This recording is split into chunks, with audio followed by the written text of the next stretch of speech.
perdre un être cher peut être déchirant. Qu'il s'agisse de prier ou de conserver un objet qui nous les rappelle, il existe de nombreuses façons de se rapprocher de nos proches décédés. Mais que se passe-t-il s'il essaie de nous contacter en retour? En 2019, Chastity Patterson, 23 ans, a partagé une histoire qui l'a poussé à réveiller son côté spirituel.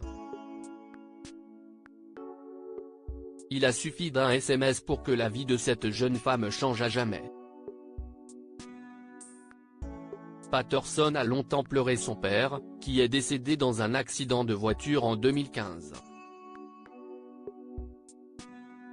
Elle envoyait chaque jour un message texte au numéro de téléphone cellulaire de son père, pour faire face à cette perte. Dans ses textes, la jeune femme de 23 ans racontait ce qui se passait dans sa vie. Qu'il s'agisse d'une journée difficile, de sa lutte contre le cancer, de l'obtention d'un diplôme ou d'un cœur brisé, Patterson trouvait du réconfort dans ses textes quotidiens. Une réponse choquante un jour, 4 ans après la disparition de son père, elle a entendu un bip de son téléphone. Il provenait d'un homme, mais ce n'était pas son père. Depuis qu'elle a commencé à envoyer des textos en 2015, il recevait ces messages. Il a écrit, cet individu ne voulait pas lui dire plutôt qu'il recevait ces textos, car il craignait de lui briser le cœur. L'homme lui a dit qu'il souhaitait que sa fille soit en vie pour devenir le type de femme qu'West Patterson.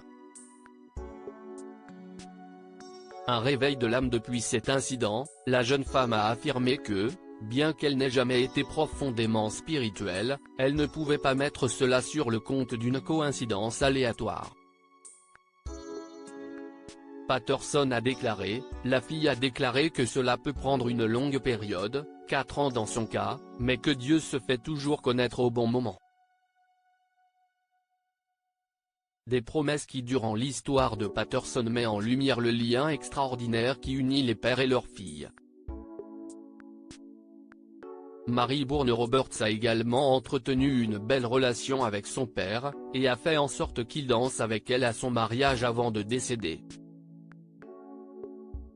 Mary et son père Jim Roberts ont dansé dans la cuisine, alors qu'elle n'était qu'une petite fille, sur I Hope You Dance de Lee Ann Womack.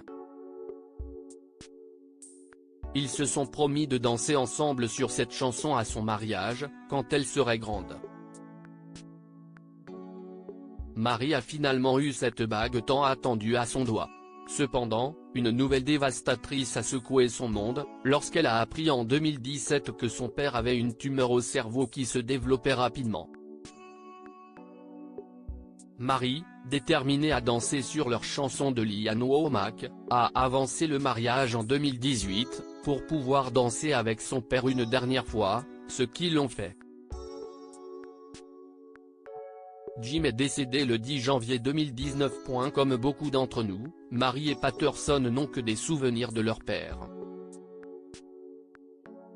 Cependant, ce sont ces souvenirs, qu'il s'agisse de raconter à son père sa journée pourrie ou de danser avec lui dans la cuisine, qui les gardent vivants en nous.